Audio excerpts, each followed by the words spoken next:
를 표현하자면은 야훼라는 이름이 정확한 이름입니다. 왜냐? 스스로 계시는 자라는 뜻을 가지고 있습니다. 이 스스로 계시는 자 주님께서 바로 예수 그리스도이십니다. 예수님께서 인간이 살고 있는 지구의 인간과 똑같은 모습으로 오셨습니다. 여인을 통하여 아기로 태어나셨습니다. 갈릴리 지방에서 자라나셨고 30세쯤 되시어 목수의 일을 멈추시고 광야에서 40일 동안 금식하신 후에 3년 반 동안 천국 복음을 전파하셨습니다. 12제자를 선정하시고 데리고 다니시면서 제자들로 하여금 주님께서 하시는 일을 밀착하여 관찰하도록 그렇게 하셨습니다. 그리고 주님께서 원래 계셨던 하늘 보좌로 가신 이후에 제자들에게 주님께서 그들에게 보여주신 대로 온 세상을 다니며 사역을 하라고 하셨습니다.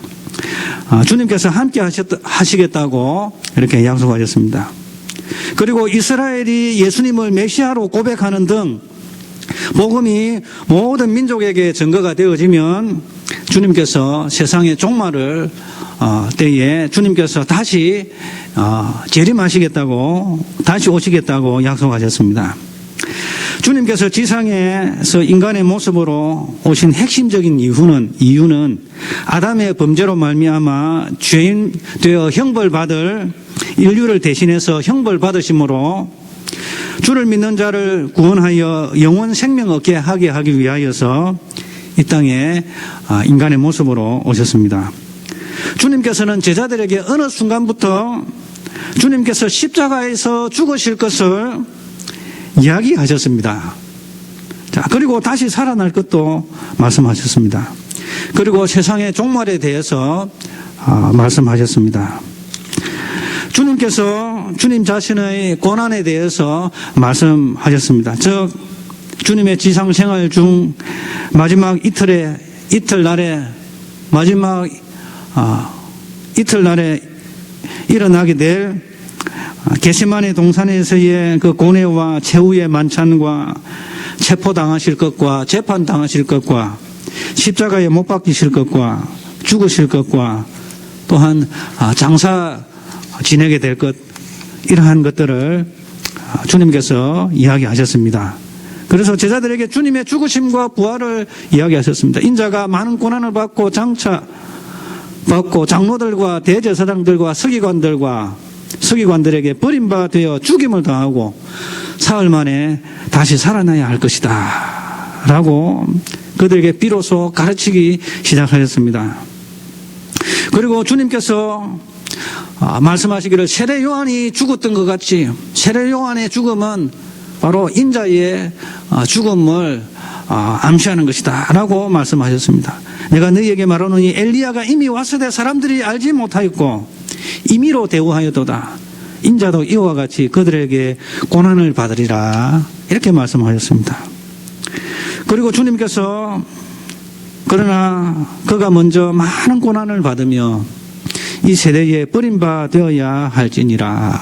많은 앞으로 되어질 그 일들을 예언하셨습니다. 장차 종말에 대해서 막 이야기하셨습니다. 그런데 주님께서 그러나 그가 먼저 고난을 받으며 이 세대에게 버림받아 되어야 할지니라 라고 이야기하셨습니다. 자, 그래서 우리 주님께서는 이 고난에 대해서 이야기를 하셨습니다. 그리고 주님을 대적하는, 주님을 죽이려고 하는 그러한 자들에게는 살해당한 포도원의 그 아들의 비유를 들면서 주님의 죽으실 것을 언급하시기도 했습니다. 포도원 밖에 내쫓아 죽였느니라. 그런즉 포도원 주인이 이 사람들을 어떻게 하겠느냐. 그리고 주님께서는 주님의 사역 초기에 밤에 찾아온 그 니고데모에게 말씀하셨습니다. 모세가 광야에서 뱀을 든 것 같이 인자도 들려야 하리니 이는 저를 믿는 자마다 영생을 얻게 하려 하심이라. 하나님이 세상을 이처럼 사랑하사 독생자를 주셨으니 이는 저를 믿는 자마다 멸망치 않고 영생을 얻게 하려 하심이니라 라고 말씀하셨습니다. 그리고 요나의 표적을 언급하시면서 우리 주님께서 죽으실 것을 사람들에게 이야기했습니다. 그때 서기관과 바리새인 중 몇 사람이 말하되 선생님이여 우리에게 표적 보여주시기를 원하나이다 라고 이야기하니까 예수께서 대답하여 이르시되 악하고 음란한 세대가 표적을 구하나 선지자 요나의 표적밖에 보일 표적이 없느니라. 요나가 밤낮 사흘 동안 큰 물고기 뱃속에 있었던 것 같이 인자도 밤낮 사흘 동안 땅속에 있으리라 라고 우리 주님께서 주님의 이 공생의 3년 반 동안의 사역기간 동안 사람들에게 주님께서 죽으실 것을 누차 말씀하셨습니다. 주님께서 당하실 고난에는 특별한 목적이 있었습니다. 그것은 바로 많은 사람을 위한 대속 제물이 되기 위해서인 것입니다.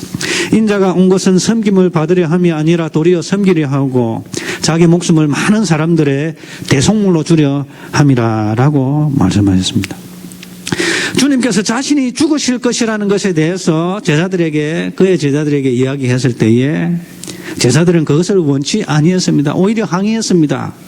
베드로는 주님을 불러다가 붙잡고 주님께 항의를 했다고 그랬습니다. 절대 그런 일이 있으면 안 됩니다. 그러니까 주님께서 사탄아 뒤로 물러가라. 내가 하나님의 뜻을 구하지 아니하고 사람의 뜻을 구하는구나. 우리 주님께서 이 땅에 오신 이 목적을 제자들이 알지 못한 채 주님께 항의했던 것입니다. 그러나 계속해서 주님께서 자신의 죽으심을 미리 말씀하시니 제자들에게는 근심이 되고 두려움이 되었습니다. 주님께서 부활하시고 성천하시고 또 성령이 강림되어질 때까지 주님의 그 고난의 의미를 잘 이해하지를 못했습니다. 하지만 주님의 고난의 의미를 제대로 이해를 하고 난 이후부터 그리스도의 순환은, 그리스도의 고통당하심은 우리가 믿는 신앙의 가장 중요한 핵심이며 주님의 고난을 중심으로 복음서가 기록되었 것만 보더라도 주님의 고난의 중요성을 알 수가 있는 것입니다. 그리고 복음서 이후에 성경 기록은 고난 받으신 그 주님에 대해서 반응하는 자들에 대한 이야기입니다. 또한 고난 받으신 주님에 대해서 반응하는 자들에 대한 그 종말론적인 그 운명에 관해서 예언이 되어졌다는 것을 볼 때에 그리스도의 이 고난은 우리 인류사의 핵심 사건임을 강조해도 지나침이 없을 것입니다. 여하튼 주님께서는 고난받으시기 위해서 예루살렘에 입성하셨습니다. 이전에도 주님께서는 1년에 3차례씩 율법을 따라서 절기를 지키기 위해서 예루살렘에 방문을 하셨습니다만은 그러나 이번 방문은 주님께서 십자가에서 죽으시기 위해 결심하고 예루살렘으로 들어오는 그러한 장면이 되겠습니다. 그분은 온 우주의 왕이시고 지구의 왕이시고 이스라엘의 왕이시고 우리 교회의 왕이시고 우리 가정의 왕이시고 우리 각자의 왕이십니다. 주님의 입성하는 그 모습을 보고서 많은 사람들은 각각의 해석을 하였습니다. 로마로부터 독립을 이루어서 우리를 해방시킬 것이다. 다윗의 그 옛날의 그 영광을 회복할 것이다. 많은 기대를 하였습니다. 그래서 많은 사람들은 추측하였습니다. 호산나 다윗의 자손이여 주의 이름으로 오시는 이여 우리를 구원하소서.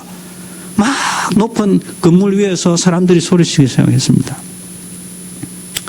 그러나 주님께서는 희생 제물로 죽으시기 위하여 입성하고 계셨던 것입니다. 온 우주를 창조하시고 통치하신 왕의 왕 되시는 주님께서 그에 걸맞는 영광으로 오셔야 했음에도 불구하고 정작 겸손하시어 나귀 새끼를 타고 예루살렘에 입성하시는 것이었습니다. 이 땅에서 마구간에 나셔서 말구에 누이신 적이 있으신 우리 주님께서, 임금께서 이 세상에서 가장 겸손한 왕의 모습으로 입성하셨습니다. 그리고 나귀 새끼를 타고 입성하신 우리 주님께서는 온갖 조롱을 당하신 후에 십자가에서 피 흘려 죽으시기 위하여 각오를 하셔서 하신 것입니다. 그래야 해서 예루살렘으로 입성하신 것입니다. 나를 위해 대속제물이 되실 왕이 예루살렘에 입성하고 계셨던 것입니다. 즉 하나님께 희생제물을 드리는 제단이 있는 곳, 즉 예루살렘 성전이 있는 곳, 바로 우리 주님께서 십자가에 펴려 죽으시기 위해서 지금까지 존재했던 그 성전 제단이 있는 곳, 그곳으로 우리 주님께서 입성하셔서 자신을 희생 제물로 드리고자 하셨던 것입니다. 그래서 오늘 본문은 예루살렘에 나귀를 타고 입성하시기 전보다 550년 전에 스가랴 선지자를 통해서 예언되어진 그러한 말씀입니다. 그리고 주님은 이 예언의 말씀처럼 550년 후에 이와 똑같은 모습으로 나귀 새끼를 타고 예루살렘으로 입성하게 됩니다. 그리고 지금은 주님께서 입성하신 이후 2000년 정도가 지난 시점에 우리가 살고 있습니다. 그리고 지금 주님께서는 하늘 보좌에 앉아 계시고 산자와 죽은 자를 심판하시기 위하여서 이 땅에 다시 오실 채비를 하고 계십니다. 오늘은 종려주일입니다. 2000년 전쯤에 만왕의 왕 되신 주님께서 우리를 대신하여 십자가에서 죽으시기 위해서 나귀를 타고 예루살렘에 입성하신 그 날을 기념하는 그러한 주일입니다. 그래서 종려주일입니다. 종려가지 나무를 흔들며 호산나 주의 이름으로 오시는 이여 찬송하는 바로 이스라엘 백성들의 그 환호성이 있는 그러한 날입니다. 나귀를 타시고 예루살렘 성으로 입성하시는 주님의 모습이 기록된 이 성경을 읽고 있는 우리를 바라보시면서 하늘에 계신 주님은 어떠한 생각을 하고 계시는지 우리가 주님의 관점에서 한번 생각해 봐야 되겠습니다. 첫 번째로 몇 가지를 생각해 봐야 되겠는데, 첫 번째로 주님이 우리 죄를 짊어지고 가시기 위해서 입성하셨다라는 사실을 우리가 생각해야 되겠습니다. 두 번째로 주님은 우리의 참 왕이시라는 것입니다. 그리고 주님은 우리의 참 하나님이라는 것입니다. 그리고 주님만이 우리를 구원하신다는 것입니다. 그리고 우리의 소망을 오직 주님께 두어야 한다는 그러한 것입니다. 코로나19 사태로 인해서 주님께서는 주님 외에 우리의 소망을, 주님 외에 소망을 두었던 우리의 모든 기대와 소망을 더 이상 소망 삼지 말고 오직 우리의 죄 문제를 해결하시기 위해 오셨던 주님께만 소망을 두기를 원하시는 것입니다. 우리의 육신의 생명은 언젠가는 두고 가야 할 것이라는 것과 우리가 추구하는 부와 명예와 권세와 오락, 여러 가지 즐거움들은 모든 것은 언젠가는 사라질 것이기 때문에 거기에 우리의 소망을 두지 말고 오직 영원하신 주님을 바라보기를 우리 주님께서는 원하시는 것입니다. 그래서 이 땅에 유토피아를 건설하여서 이 땅에 천년만년 살기를 원하는 우리 사람들에게 이 땅과 우리의 생명은 잠시 지나가는 나그네의 처소와 같다는 것을 인식하기를 원하시는 것입니다. 이 땅에 소망을 두지 말고 우리의 육신적인 생명에 집착하지 말고 흔들리지 아니하는 본향과 영원한 생명에 우리의 가치를 두라고 하시는 주님의 메시지가 오늘 우리가 겪고 있는 이 전염병 속에 있는 것입니다. 히브리서 12장 26절에서 29절에는 주님께서 이런 말씀을 하십니다. 그때에는 그 소리가 땅을 진동하였거니와 이제는 약속하여 이르시되 내가 또 한 번 땅만 아니라 하늘도 진동하리라 하셨느니라. 또 이 한 번이라 하면 진동하지 아니하는 것을 영존하게 하기 위하여 진동할 것들 곧 만드신 것들이 변동될 것을 나타내심이라. 그러므로 우리는 흔들리지 아니하는 나라를 받았은즉 은혜를 받자. 이로 말미암아 경건함으로 두려움으로 하나님을 기쁘시게 섬길지니. 우리 하나님은 소멸하는 불이시라. 이 모든 것들 다 주님께서 소멸하실 것인데, 불로 다 소멸하실 것인데, 진동하지 아니하는 그 나라를 이제 나타내시기 위해서 진동되어지는 이러한 일시적인 것들은 다 소멸하실 것인데, 그러한 흔들리지 아니하는 나라가 있는데, 우리가 이 나라에 들어가기 위해서 하나님의 은혜를 받아야 된다. 자, 그래서 경건함과 두려움으로 하나님을 기쁘시게 섬기자. 은혜를 우리가 받고서 경건함과 두려움으로 하나님을 섬길 수가 있다 라는 것입니다. 그래서 우리 모두 다 은혜를 받고 두려움과 경건함과 하나님을 기쁘시게 섬기는 자들이 되어야 되겠습니다. 왜냐? 불로 심판할 때 다 없어질 때에 그리 한 자들이 바로 흔들리지 아니하는 나라를 소유하게 될 것이기 때문입니다. 앞으로 지금 코로나19보다 더 많은 재앙이 있을 것입니다. 현재 되어지는 추세로 추측해 본다면, 지금 되어지는 이러한 사람들의 이 대처와 움직임으로 추측해 본다면 앞으로 세상은 더욱더 패닉 상태로 접어들게 될 것입니다. 이번 코로나 사태는 더 나빠질 사태를 대비하여 예방주사 맞은 것으로 여겨야 합니다. 앞으로 더 많은 일들이 일어날 것이기 때문입니다. 주의 백성들이 이 사태에도 흔들리지 아니하고 믿음으로 잘 이겨낸다면 앞으로 겪게 될 많은 재앙 속에서도 지혜롭게 대처할 수 있을 것입니다. 누가복음 21장 10절에서 11절 보면 우리 주님께서 앞으로 되어질 일을 딱 간략하게 문장으로 이렇게 두 문장으로 이렇게 요약하셨습니다. 민족이 나라가 나라를 대적하여 일어나겠고, 곳곳에 큰 지진과 기근과 전염병이 있겠고, 또 무서운 일들과 하늘로부터 큰 징조들이 있으리라. 이 말세의 현상을 이야기하는 것입니다. 자, 이것을 더 자세하게 풀어본다면은 어디에 나타나 있는가 하면 요한계시록에 주님께서 말씀하신 누가복음 21장 10절에서 11절 이 두 절을 통해서 말씀하신 이 징조를 자세하게 이제 설명이 되어집니다. 계시록 6장 8절에 보면은 천사가 넷째 인을 뗄 때에 땅에 지구의 4분의 1에 해당하는 4분의 1이 금, 즉 전쟁과 또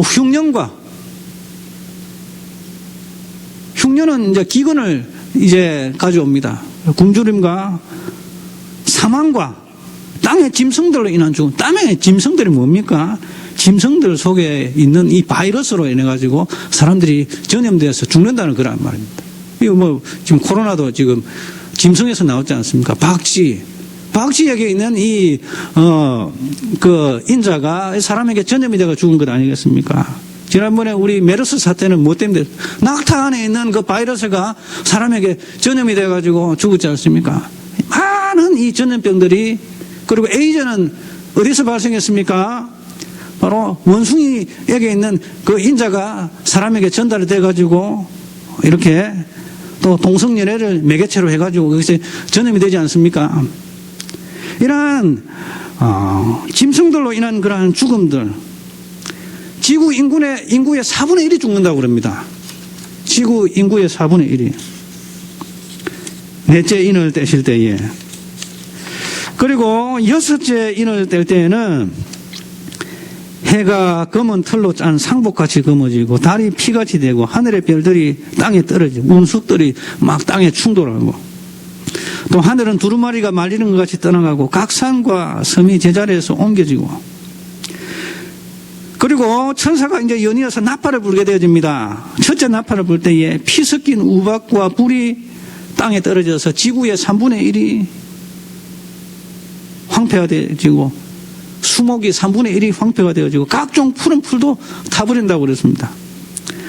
그리고 천사가 둘째 나팔을 불 때에 불 붙는 큰 산이 바다에서 떨어져서 바다의 3분의 1이 피가 되고 바다 생물의 3분의 1이 죽고 배들의 3분의 1이 깨어집니다. 이것이 하늘에서 떨어지는 별인지 핵폭탄인지 그건 모르겠습니다만은 하여튼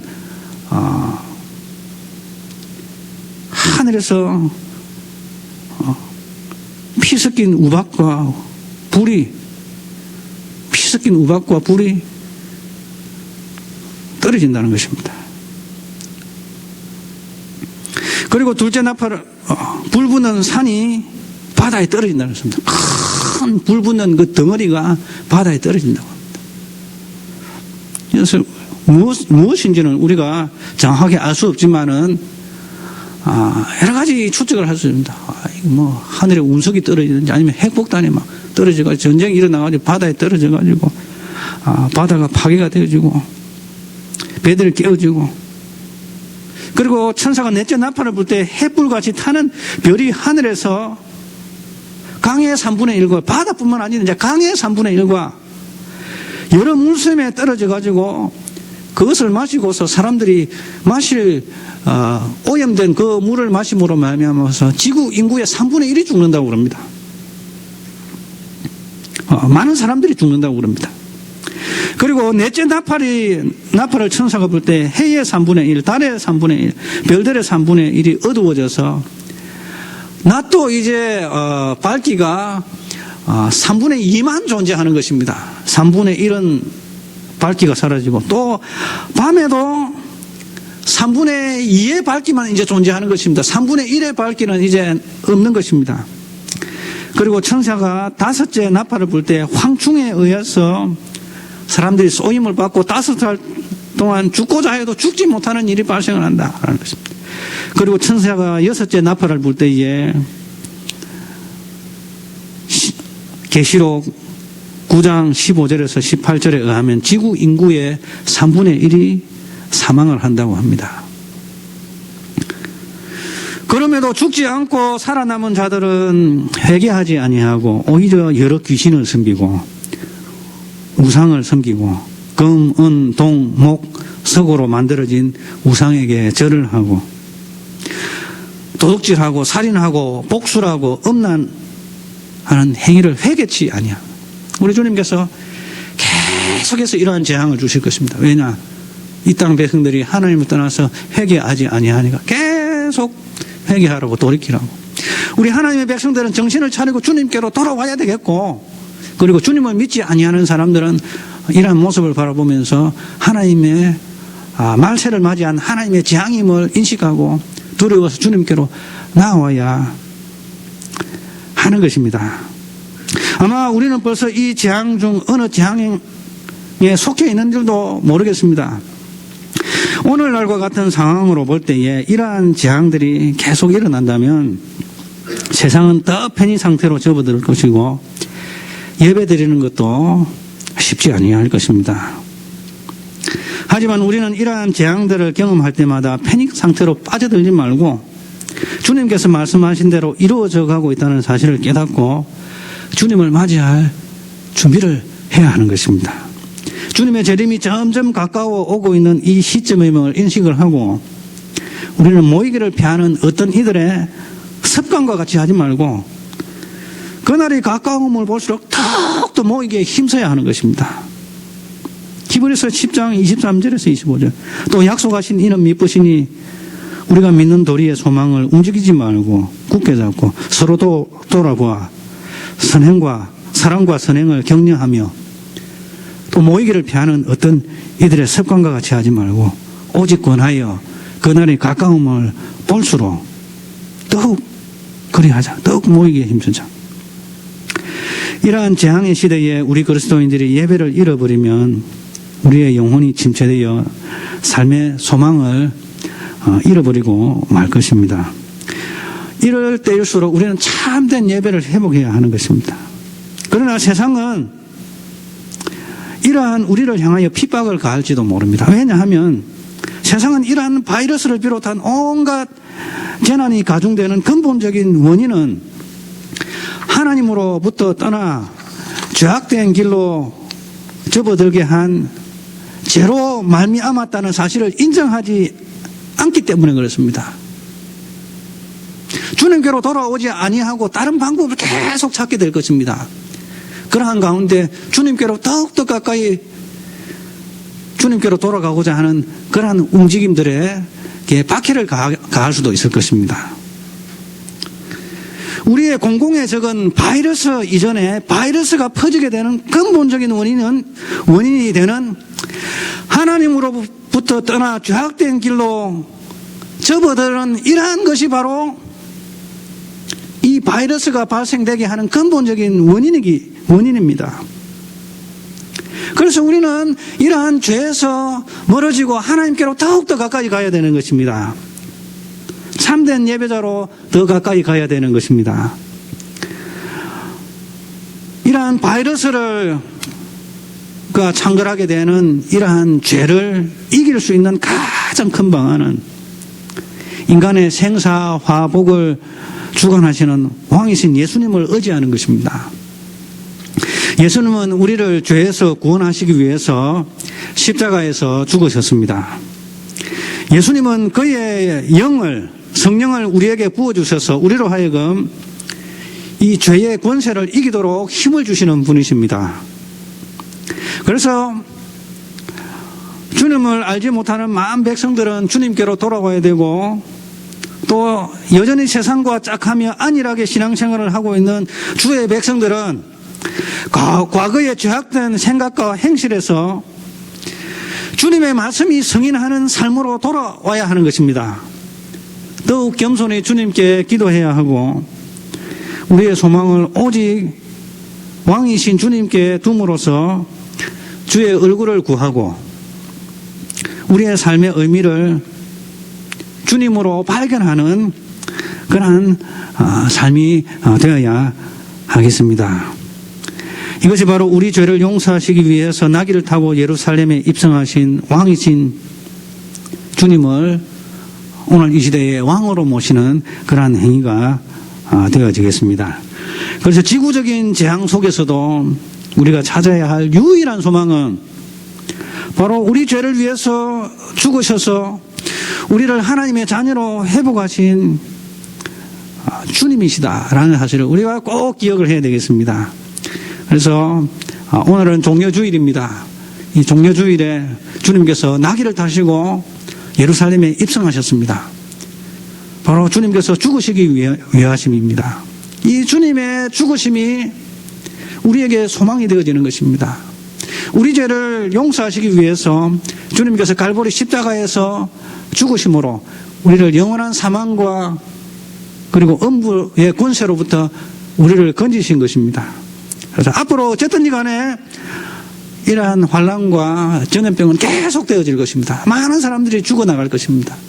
그리고 온 세상은 패닉 상태로 빠져들게 되겠습니다. 그럴 때 우리 하나님의 백성들은 더욱더 모이기에 힘쓰고 주님을 간절히 찾고 우리의 유일한 소망을 오직 주님께 두는 것입니다. 그래서 지금 이러한 때는 경제도 지금 다 멈추고 비행기도 멈추고 그리고 오고 가는 것도 멈추고 사회적인 이 활동도 다 멈추고 바라볼 곳은 오직 주님밖에 없습니다.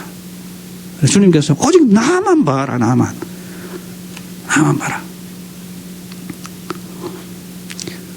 바로 우리의 소망이 되시는 오직 주님을 바라봄으로써 우리를 위해서 피 흘려 죽으심으로 십자가에 죽으심으로 우리의 죄를 가져가신 주님께 우리의 소망을 둠으로써 또 주님께서 원하시는 그러한 삶을 살아감으로써 다가오는 이러한 시대 속에서도 흔들리지 아니하는 그 나라를 소유한 백성으로서